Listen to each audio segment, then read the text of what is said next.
सो hello everyone, myself Harshit Kumar Pandey. इस video में हम सीखेंगे क्रिटिकल पाथ क्या होता है।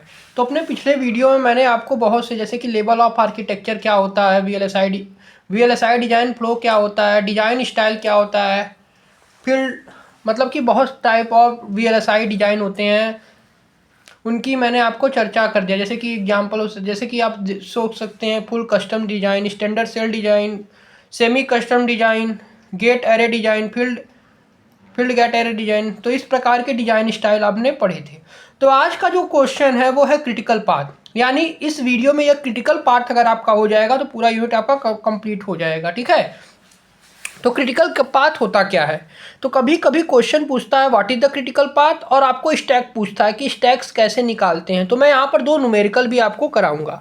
ठीक है, तो स्टैक क्रिटिकल पाथ की अगर हम बात करें तो क्रिटिकल पाथ क्या है।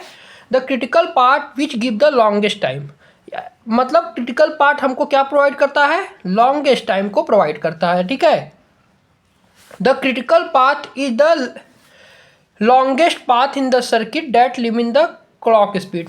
क्रिटिकल पाथ क्या है, एक प्रकार का लॉन्गेस्ट पाथ है सर्किट का जो कि लिमिट करता है क्लॉक के स्पीड को, यानी क्लॉक के स्पीड को कम करने का काम कौन करता है, क्रिटिकल पाथ, यानी लॉन्गेस्ट पाथ है जो कि सर्किट के क्लॉक के स्पीड को कम करे। क्रिटिकल पाथ को यह भी कह सकते हैं कि as the path between an input and output with the maximum delay, यानी क्रिटिकल पाथ क्या है, क्रिटिकल पाथ वो ऐसा पाथ है जिसमें इनपुट और आउटपुट के बिटवीन का जो पाथ हो उसमें मैक्सिमम डिले हो। यहाँ पर आप देख सकते हैं कि मैक्सिमम डिले कैसे हुआ, कि जैसे कि ए बी सी डी कुछ इस प्रकार से हमने कुछ, जैसे कि एंड या और कोई भी सर्किट हमने लगा दिया यहाँ पर, तो ये वाला जो पोर्शन है यहाँ पर आप देख सकते हैं ये क्रिटिकल पाथ को रिप्रेजेंट किया गया। क्यों क्रिटिकल पाथ को रिप्रेजेंट किया गया है, क्योंकि ये एक प्रकार का लॉन्गेस्ट पाथ है। यहाँ पर आप देख सकते हैं कि लॉन्गेस्ट पाथ है, यहाँ से यहाँ तक पहुँचने में कितना ज़्यादा लॉन्ग डिस्टेंस ट्रेवल करना पड़ रहा है, तो यही क्या है, क्रिटिकल पाथ है। और शॉर्ट पाथ का हो गया डी से वाई तक पहुँचने वाला ही शॉर्ट पाथ हो गया। तो क्रिटिकल पाथ क्या होता है, लॉन्गेस्ट पाथ होता है जिसमें मैक्सिमम डिले होता है। उसी तरह हम आगे बढ़ते हैं, जैसे कि क्रिटिकल पाथ को कैलकुलेट करने के लिए आपके लिए टाइम निकालने वाला फार्मूला होता है T P D is equal to 2 TPD and plus 2 TPD और, यानी हम इसको अगर इस वाले फार्मूला में अगर हमको क्रिटिकल पाथ निकालना है तो कैसे निकालेंगे, 2PD एंड प्लस 2PD और को जोड़ देंगे तो वहाँ से आपको क्रिटिकल पाथ मिल जाएगा। वहीं शॉर्ट पाथ निकालेंगे तो कैसे निकालेंगे आप, शॉर्ट पाथ निकालने के लिए जैसे कि इस सर्किट की बात करें तो TCD करेंगे जिसकी वैल्यू होगी TCD माइनस एंड। तो इस तरह से आप क्रिटिकल पाथ और शॉर्ट पाथ निकालेंगे।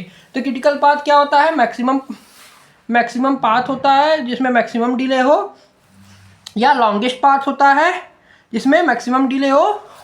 क्रिटिकल पाथ निकालने के लिए जैसे इस क्वेश्चन में क्रिटिकल पाथ, अगर जैसे क्रिटिकल पाथ आपको निकालना आ रहा है तो क्या करेंगे आप 2PD ले लेंगे एंड का प्लस 2PD और का, ठीक, 2PD एंड प्लस TPD और, तो यहाँ से आपको क्रिटिकल पाथ या लॉन्गेस्ट पाथ मिल जाएगा। शॉर्ट पाथ निकालने के लिए TCD इस्तेमाल करेंगे जिसकी वैल्यू होगी TCD माइनस एंड। तो इस तरह से आप क्रिटिकल पाथ को निकालेंगे। ठीक, क्रिटिकल पाथ को कैसे निकालेंगे, तो इस तरह से आप निकालेंगे। शॉर्ट पाथ को निकालने के लिए जैसे कि इस वाले क्वेश्चन में शॉर्ट पाथ निकालना है तो क्या करेंगे, TCD माइनस एंड, क्योंकि यहाँ पर एंड और गेट का इस्तेमाल किया गया है इसीलिए यहाँ पर हमने 2CD माइनस एंड गेट को कर देंगे तो यहाँ से हमको शॉर्ट पाथ मिल जाएगा। तो ये था क्रिटिकल पाथ के बारे में। अब हम आगे बढ़ते हैं कि टाइमिंग एनालिसिस क्या होता है। तो टाइमिंग एनालिसिस क्या है, timing analysis, the timing analysis basically means measurement of the speed of A circuit, यानी जो मेजरमेंट करे स्पीड ऑफ द सर्किट उसी का नाम होता है timing analysis. The estimate of the circuit delay, जिसमें क्या हो, सर्किट डिले एस्टिमेट हो। स्टेक डिटर्मिनेशन, ये क्या करता है, स्टेक को डिटरमाइन करता है। स्टेक क्या होता है, require arrival time minus arrival time, ठीक, require arrival time minus arrival time करते हैं तो वहाँ पर आपको स्टेक मिलता है। तो इसको निकालने के लिए भी आपको टाइमिंग एनालिसिस हेल्प करता है। क्रिटिकल पाथ को आइडेंटिफिकेशन के लिए भी टाइमिंग एनालिसिस क्या करता है, हेल्प करता है। अब टाइमिंग एनालिसिस का गोल क्या है, the main expect of the timing analysis to ensure that the circuit meet to timing specification. Main expect है टाइमिंग एनालिसिस का तो इंश्योर करना कि जो सर्किट है वो टाइमिंग स्पेसिफिकेशन को इंश्योर करता है या नहीं करता है। There is the no functional violation due to timing error, यहाँ पर कोई भी फंक्शनल वायलेशन नहीं होता है टाइमिंग एरर के कारण।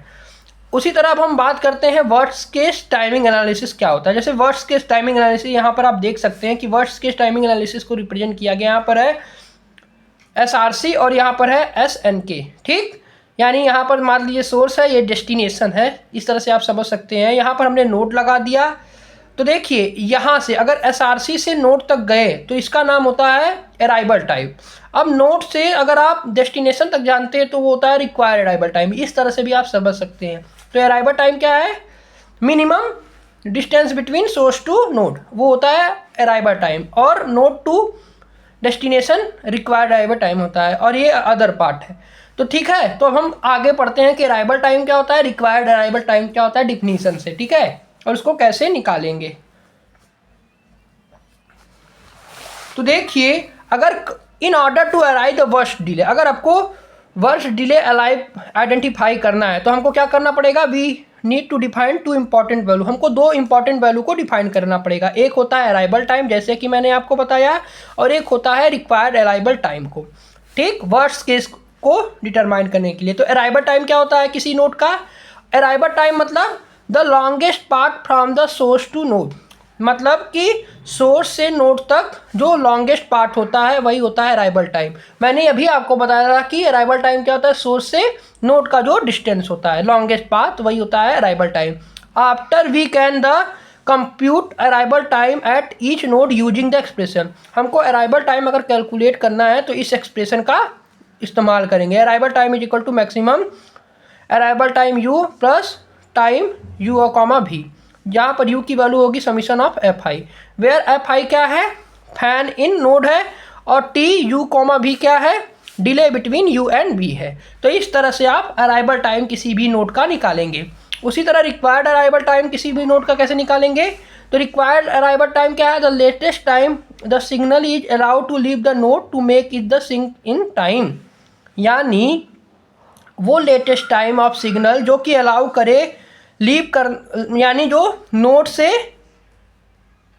The latest time the signal is allowed to leave the node, ऐसा लेटेस्ट टाइम जिसमें सिग्नल अराइव करे लीव करने के लिए नोड को, to make it to the sink in time, और कहाँ तक जाए? सिंक इन टाइम तक जाए, वो होता है रिक्वायर्ड अराइवल टाइम। अब रिक्वायर्ड अराइवल टाइम कैसे निकालेंगे? तो आप यह कह सकते हैं कि required arrival time minimum time होता है, वहीं अराइवल टाइम क्या है? लॉन्गेस्ट पाथ होता है from the source to node. वहीं रिक्वायर्ड अराइवल टाइम क्या है? लेटर टाइम है किसी भी सिग्नल का जो कि अलाउ करे नोड से, जो कि नोड से लीव हो और मेक करे सिंक इन टाइम, वो होता है रिक्वायर्ड अराइवल टाइम। ठीक, तो रिक्वायर्ड अराइवल टाइम क्या है? मिनिमम टाइम होता है तो रिक्वायर्ड अराइवल टाइम को निकालने के लिए हम क्या करेंगे? Minimum required arrival time minus f of u comma v, u की वैल्यू होती है f0v। f0 क्या है? फैन आउट नोड है। और t की वैल्यू कैसे कैलकुलेट करेंगे? T U comma v in the delay between u and v। Stack of node कैसे निकालते हैं? तो स्टैक ऑफ नोड निकालने के लिए फार्मूला होता है required arrival time minus arrival time.